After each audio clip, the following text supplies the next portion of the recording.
తీసుకునే నిర్ణయమే మన జీవితాలను మార్చే ఆయుధం. ఓటు అనేది మన చేతుల్లో ఉన్న ఏకైక ఆయుధం, మన జీవితాలను మార్చే ఆయుధం. ఇది ఇప్పుడు మనం మంచి నిర్ణయం తీసుకోకపోతే మన జీవితాలు మారవు, మన భవిష్యత్తు మారదు. ఇదిగో ఈ బిడ్డలున్నారే, ఇక్కడ ఇంతమంది బిడ్డలున్నారే, వీళ్లకు ఉద్యోగాలు కూడా రావు. ఈ రోజుటికి మన రాష్ట్రంలో 19 లక్షల మంది నిరుద్యోగులు ఉన్నారు. ఇదేనా రాజశేఖర రెడ్డి గారు కోరుకున్నది?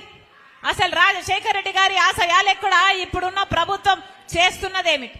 రాజశేఖర రెడ్డి గారి సంక్షేమ పాలన ఎక్కడ? జగనన్న పాలన ఎక్కడ? ఆకాశానికి పాతాళానికి ఉన్నంత తేడా లేదా? రాజశేఖర రెడ్డి గారి సంక్షేమ పాలనలో రైతు రాజు, రాజశేఖర రెడ్డి గారి సంక్షేమ పాలనలో వ్యవసాయం పండగ. రాజశేఖర రెడ్డి గారు విత్తనాల మీద సబ్సిడీ ఇచ్చాడు, డ్రిప్ మీద సబ్సిడీ ఇచ్చాడు, ఇన్పుట్ సబ్సిడీ ఇచ్చాడు. ఆఖరికి పంట నష్టపోతే పంట నష్టపరిహారం ఎంత అద్భుతంగా ఇచ్చాడు రాజశేఖర రెడ్డి గారు. ఇప్పుడుందా రైతుగా భరోసా? అసలు పంట నష్టపోతే పంట బీమా ఉందా? ఏమన్నా పంట బీమా ఉందా అన్నా? పంట బీమా ఉందా?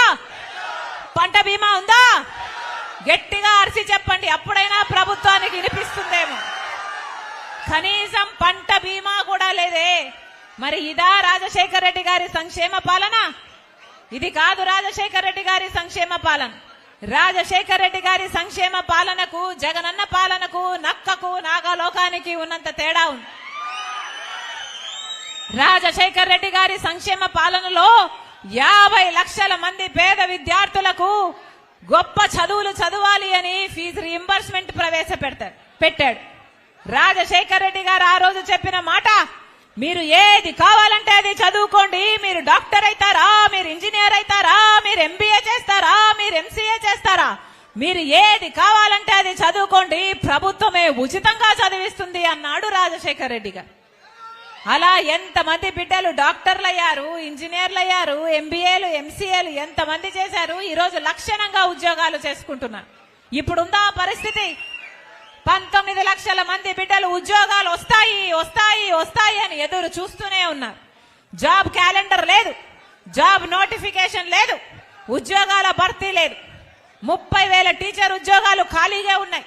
డిఎస్సి ఎప్పుడేస్తారా అని 6 లక్షల మంది విద్యార్థులు ఎదురు చూస్తూనే ఉన్నారు. 6 లక్షల మంది పరీక్షలకు తయారీ చేసుకుంటూనే ఉన్నారు.